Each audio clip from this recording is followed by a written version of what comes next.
We are just one day away from the Daytona 500, and you can catch the Great American Race right here on Fox at 2:30 tomorrow afternoon. And here to get us all tuned up for race day is Fox NASCAR play-by-play announcer and host Adam Alexander. Adam, thanks for being here. So, yeah, break this race down for folks. Listen, we're watching the rain. We hope it happens. We're thinking it might. We'll see. But when that flag flies, what should we be looking for? By the way, I did hear Adam's forecast, so you just tell him to stay out of this, okay? We don't need him raining on our parade down here in Central Florida. Yeah, when we do get the green flag in the air, the one thing I've always loved, Pete, about the Daytona 500 is the unpredictability. It's a wide open field, and I think about going into the Super Bowl last week and the curiosity about who's going to get it done, the Chiefs or the 49ers. We legit have 25, 30 teams that could go out and win in the Daytona 500. We've seen upsets in recent years. We could see it again this weekend, but that's what really separates the Daytona 500 is the unpredictability, the unknown. And I believe that's why fans love it, and it's one of the many reasons we call it the Great American Race. You're totally right. What's fun about this is you go from the Super Bowl to the Super Bowl of NASCAR in the first week at the Daytona 500. By the way, it fills a void in my Sunday heart. You lose football, now you got NASCAR, you got something to watch on Sundays. But you're right, it's unpredictable. The last winner was Ricky Stenhouse. It was only, I think, his third win. Before that, it was Michael McDowell and Austin Cindric, both who had never won a Cup Series race before Daytona. So because it's a super speedway, really, if you got a car that's running well, anybody can be in contention.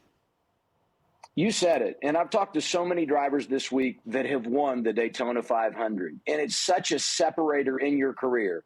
Even if you're someone who's never won another race, to be able to put your name on that trophy and be called not just for the rest of the season or the rest of your career, but for the rest of your life, a Daytona 500 champion, tomorrow is going to be life-changing for whoever pulls into victory lane. And that's what creates the energy and excitement around this race for the drivers and teams. And because it's so wide open, execution is going to be key if you're going to come out on the other side tomorrow. So who do you like? Because guys like Kyle Busch, Martin Truex Jr., Ryan Blaney, who won last year, still have not won a Daytona 500. And then you got a guy like Denny Hamlin, who's won a bunch of them. And you talk.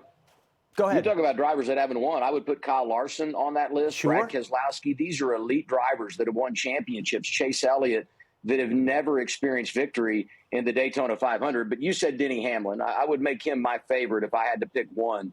He's won it 3 times. He's got the hat trick at Daytona.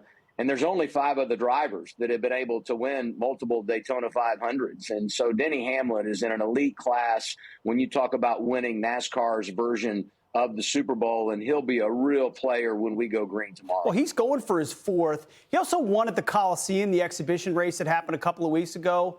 He always seems to be near the front. What is it about Denny Hamlin? Well, it's funny because he's won 20 times in the last 5 years, and he's, up into his 40s now. So he's no doubt on the veteran side of things when you talk about drivers in that garage. And I asked him during media day the other day, are you as good now as you've ever been? He didn't hesitate. He said, absolutely. Won 3 times last year, but they didn't make it to the championship race. There's some unfinished business. You mentioned the win at the Clash at the LA Coliseum. I feel like tomorrow could be the next piece of work that starts making him a championship favorite this year, just because they've got so much momentum on their side. No doubt. And don't sleep on Joey Logano either, who's on the pole. And we hope it kicks off on time at 2:30 tomorrow on Fox. Adam, we know you'll be there. Thanks for being here.